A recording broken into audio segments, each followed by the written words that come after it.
What is an embedded system? Well, the microprocessor architecture and microcomputer design course at Redstone Arsenal in Huntsville, Alabama was 180 hours of classroom and lab work. Redstone's rockets use embedded systems for everything. But before that, we used programmable logic controllers for various process controls. And before that, we used relay ladder logic. But we don't need to know anything about that really at all. But there's been a progression of control mechanisms. Earliest controls were physical controls. You can think of the centrifugal speed control, where as the faster it sped, the controller went, the weighted balls moved outwards, and that slowed the process down, governing the speed of a mechanism through a physical feedback mechanism. With logic, programmable logic, we get a lot more service out of our devices.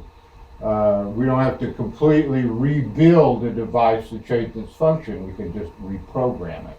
So an embedded system, it differs from a general computing system in that the logic processing modules are part of an end product, and they're designed to for a particular process and or a set of processes.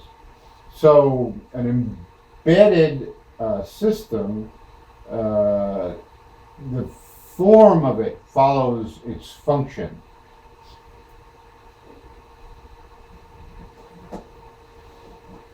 Now, embedded systems are used everywhere. You find them in your cell phones, on smart TVs, in automobiles, in aircraft, spacecraft, satellites, smart homes, robots, everywhere on the Internet of Things. Human interfaces are a major development hurdle for embedded systems. Imagine only having one button and one light as your interface. So, similar to this, we have this one button here, and it controls quite a few functions. 5 presses, and it turns the unit off. 5 more presses, and it turns the unit back on within those presses within a time frame. So, web interfaces are popular. A way to access an embedded system, but they're not always applicable for because of design constraints. There's no web interface on this device. However, there is a web interface on this device. So you can see with the advent of the touchscreen, smartwatches reveal themselves as a good example of an embedded system which couldn't flourish without the touchscreen being developed and coming forth. So the progression of the embedded system in this smartwatch device was held back until a better human interface for the smartwatch was developed, something better than a single button and a light.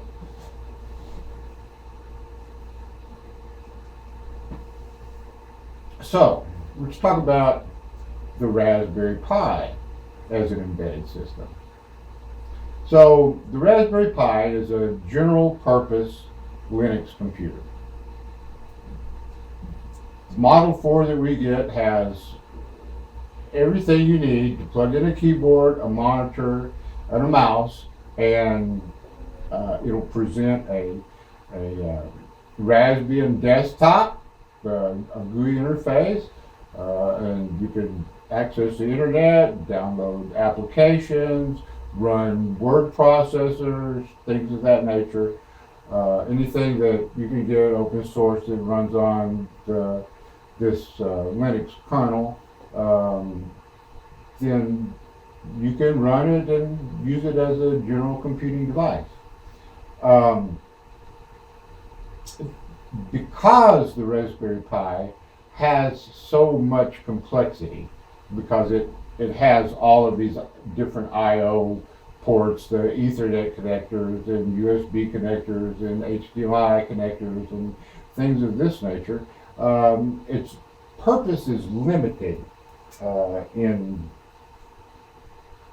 as a general purpose embedded system.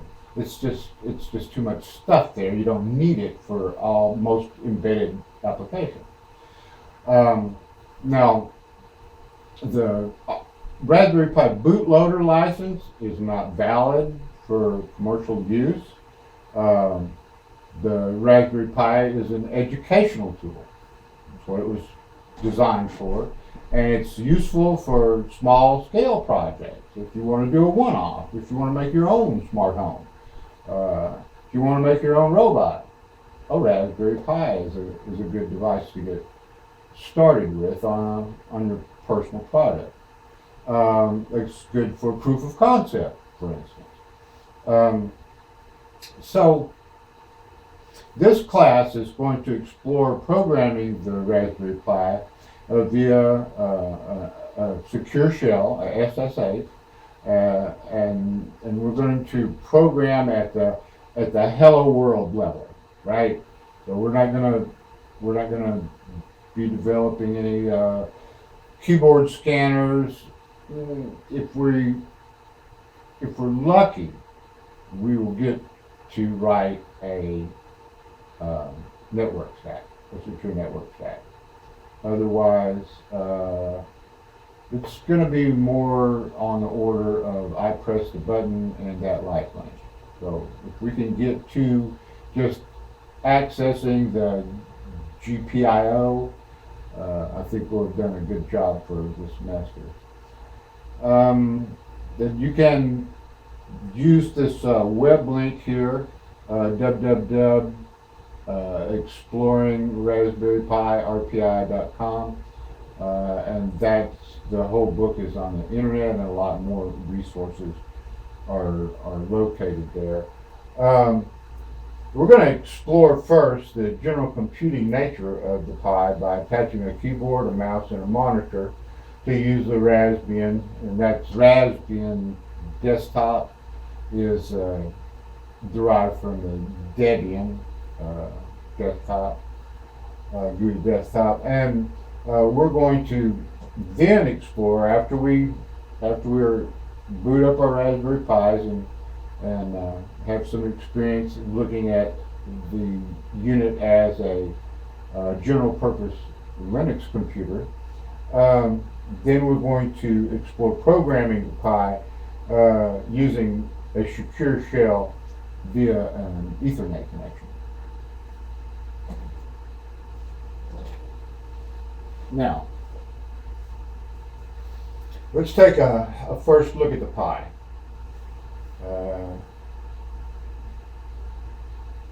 When you get the Pi, when you get your Raspberry Pis issued to you, they're going to come in this case right here, and that's going to provide the protection that you need from static discharge and short circuits. So your first experience is handling the Pi is going to be pretty safe. You're not going to need a static free workstation. However, later on, if we get to that point, when we delve into the Pi, let's put on a little static device here. When we delve into the Pi, this off, and then you can see the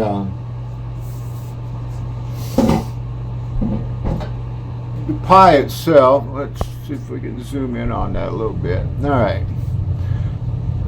Here's the central processing unit.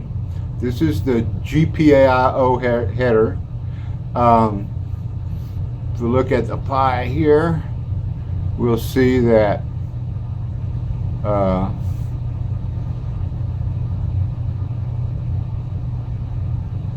we've got our USB-C power input, HDMI 0, HDMI 1, and an auxiliary composite AV output. You want to be, when we hook this up, you're going to be wanting to plug in to HDMI 0 to get your boot screen. Ventilation holes on the bottom. The top is also ventilated. It snap that back on there. As you can see, it's ventilated through the sides. There's a spot on the top that in higher power applications, when you're using more resource for extended periods of time, you can put a little fan, a CPU cooler fan, in the cover, install in the cover.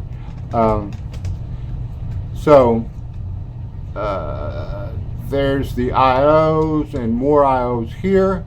Here we've got a gigabit Ethernet port, USB 3.0 and USB 2.0, and that's it on the Pi right here. Oh, this other thing right here is your hard drive. The operating system is stored on this, and you've got to remove this before you take the Pi out of its case. We'll just stick that back in. You'll receive these already put together. So there we have our first look at the Raspberry Pi.